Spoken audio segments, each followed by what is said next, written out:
Za korištenje kase, nakon logiranja u sustav, moram otići u POS aplikaciju.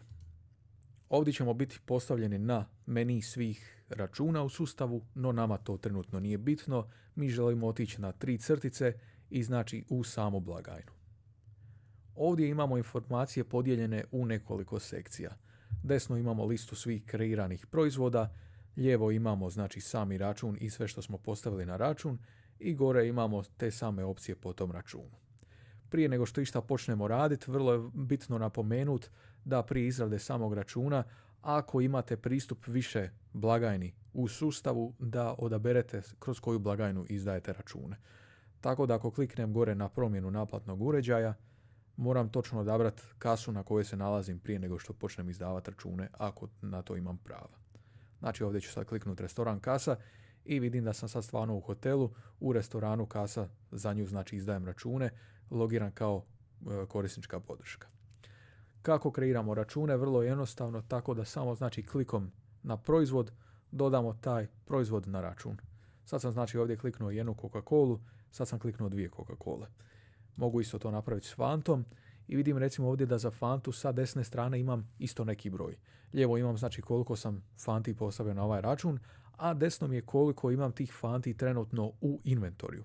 Znači ako imate aplikaciju Inventory povezanu sa POS-om, znači da tamo upisujete normative i znači primke svih tih proizvoda i ako vam to skladište stvarno stanje odgovara, tu će vam ispisivati točno koliko imate tih proizvoda u samom skladištu. Znači, nakon što poklikam te proizvode, mogu ih izdati za račun. Ali, znači, što se tiče pretrage samih proizvoda, mogu ih pretraživati na nekoliko načina. Ovdje, pošto trenutno imam samo 4 proizvoda, nije dobar primjer, no vi ćete vrlo vjerojatno imati nekoliko ovdje stranica proizvoda gdje ćete ići lijevo-desno po stranicama, a možete pretraživati proizvode dolje u samoj pretrazi. Znači, klikom na pretraga i upišete sami naziv proizvoda pod broj 1 ili pod broj 2 možete ovdje znači klik na ovu ikonu filtera, ovaj lijevak, znači imate ovdje sve kategorije proizvoda koje ste kreirali u sustavu. Ovo su kategorije koje sami kreirate i gdje sami postavljate te proizvode i ako ste ih lijepo kategorizirali, ovdje ih možete pronaći po tim filterima vrlo jednostavno za poklikati te proizvode na račun. Još jedna stvar koju možete napraviti je favoritizirati proizvode. Znači, ako kliknem ovdje na ovu zvjezdicu Manage Favorites, mogu odabrati koje proizvode želim staviti u favorite, recimo da mi je to samo sad kava sa mlijekom, maknem tu zvjezdicu i sad ako u filteru odaberem Favorites, nalazim tu kavu, znači da ju najčešće izdam kroz te filtere, da ju pronađem vrlo jednostavno. Kad sam odabrao sve te proizvode, vidim da sam ovdje postavio 4 kole, 2 Fante i jednu kavu sa mlijekom. Račun mogu izdati kroz 2 načina. Ovdje dolje imamo 2 ikone, znači ovo je Quick Cash, odnosno na brzi način izdavanje kroz gotovinu. Ako kliknem ovdje, odmah sam izdao račun, te ga mogu slati na printanje. Drugi način je znači kad poklikam proizvode, kliknem na ovu ikonicu dolara, i ovdje mogu birati bilo koji drugi način naplate. Je li to gotovina, kartica, ostalo transakcija, ponuda ili dodavanje na sobu. Pa recimo ako je to kreditna kartica, ovdje odabirem kroz koju karticu izdajem i onda mogu izdati taj račun. Ako se recimo radi o više kartica, jedna America Express i Diners da dijele, recimo da ovdje 8, kaže mi da je preostali iznos koji moram upisati 4, znači ovdje upišem 4 i vidim da mi je to točan sad iznos za obje kartice i sad mogu izdati taj račun kroz karticu. Znači kad poklikam proizvode, osim naplate, mogu napraviti i ponudu za te proizvode, ali isto tako mogu ih dodati na sobu. Ako smo povezani na front desk aplikaciju za poslovanje na recepciji, sve sobe koje su trenutno u sustavu prijavljene, možete dodavati njima na sobu, znači te proizvode. Sad ovdje u sobu 101 mogu dodati recimo ove proizvode, znači neću ih trenutno naplatiti, nego će one biti tamo na sobi, a onda će recepcija nastaviti sa njihovim plaćanjem kad to bude potrebno. Još jedna stvar koju možete raditi po pitanju samih proizvoda, kad ih postavim na račun, mogu znači klik na sami proizvod i ovdje im mogu urediti koliko je proizvoda na računu.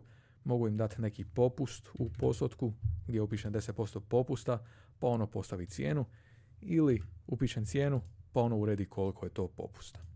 I sad vidim da mi se to tu updatealo. Isto tako mogu napraviti znači zasebno za proizvod, a mogu i za cijeli račun. Znači imamo ovdje gore ikonicu dodaj popust na cijeli račun, gdje upišem recimo daj mi 40% popusta na cijeli račun, klik na spremi i to se sad doda na sve proizvode. Osim šta mogu izdavati račune, ako sam ovo sad bez veze poklikao i ne želim za ovo izdati račun, mogu izbrisati ovo što sam poklikao vrlo jednostavno klikom na brisanje računa. Znači da ne izradim ovo što sam poklikao. Još jedna stvar koju mogu napraviti, znači mogu dodati same proizvode na neki stol. Kad sam ih ovdje poklikao, ovdje sa strane imam klik dodaj na stol. Ako ste postavili tlocrt, odnosno sliku vaših stolova u sustavu, ovdje ćete to imati sa desne strane, a ovdje sa lijeve strane onda birate na koji stol to ide. Recimo da mi ovo sad ide na stol broj 4, kažem klik i dodaj na stol. Sad to, gdje se to pojavljuje, to se pojavljuje ovdje u pregledu samog računa, gdje ovdje imam sad znači listu svih računa koji su postavljeni, ali nisu još izdani. Znači imam ovdje neki koji nije dodan na stol, imam jedan koji je dodan na stol 1 i jedan koji je dodan na stol 4. Znači ja sam mogu recimo na stol 4 još dodati jednu stvar, da su oni uzeli još jednu fantu, kliknem na fantu, plus dodaj na stol i kliknem na stol broj 4, dodaj na stol i sad u listi svih računa ovdje je fanta još jedna dodana na taj stol. Kad sam sve napravio sa tim stolom, klik na sami račun, me baci na taj račun i sad ga mogu izdati ponovo kroz bilo koji način da izdajete taj račun. Recimo opet da mi je to gotovina, izdam taj račun i on se sad više ne pojavljuje u listi svih tih računa u stolovima. On je jedino sad pokazan kao da je naplaćen. Sad ga samo mogu znači ponovo isprintat ako treba, a ako mi više nije bitan, mogu samo klik znači na taj račun i klik očisti odabrano. Da se više ne prikazuje. Znači on se sad više ne prikazuje.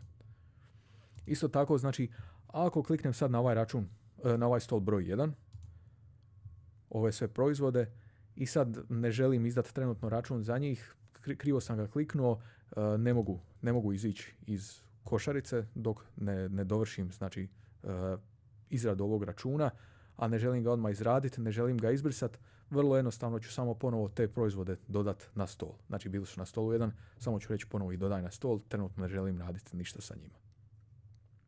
Još jedna stvar koju možete raditi znači u samoj aplikaciji je splitat račun, ako za to ima potrebe.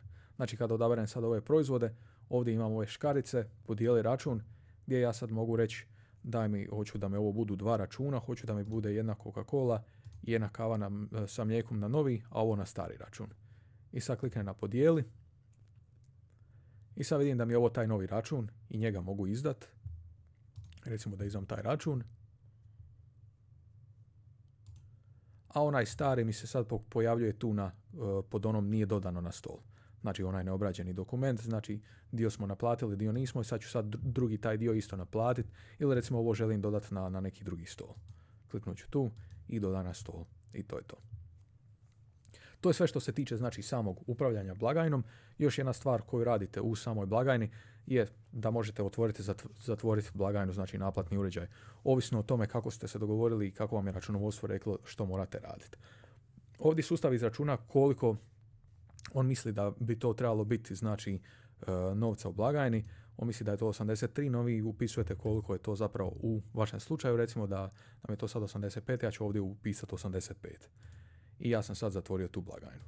No sad znači kad budem ponovo radio u toj blagajni tražit će me da prije izdavanja računa da otvorim blagajnu, znači moram samo upisati koji mi je depozit prije nego što počnem izrađivati taj račun. Recimo da mi je to sad 20 eura i sad je ta blagajna otvorena ponovo i sad mogu izdati račun. Znači to je sve što se tiče upravljanja samim POS-om. A ako ima nekih drugih pitanja ili nejasnoća, uvijek nam se možete javiti ovdje znači na support aplikaciju, klik na report a problem, uvijek smo aktivni tako da odgovorimo u najbržem mogućem roku.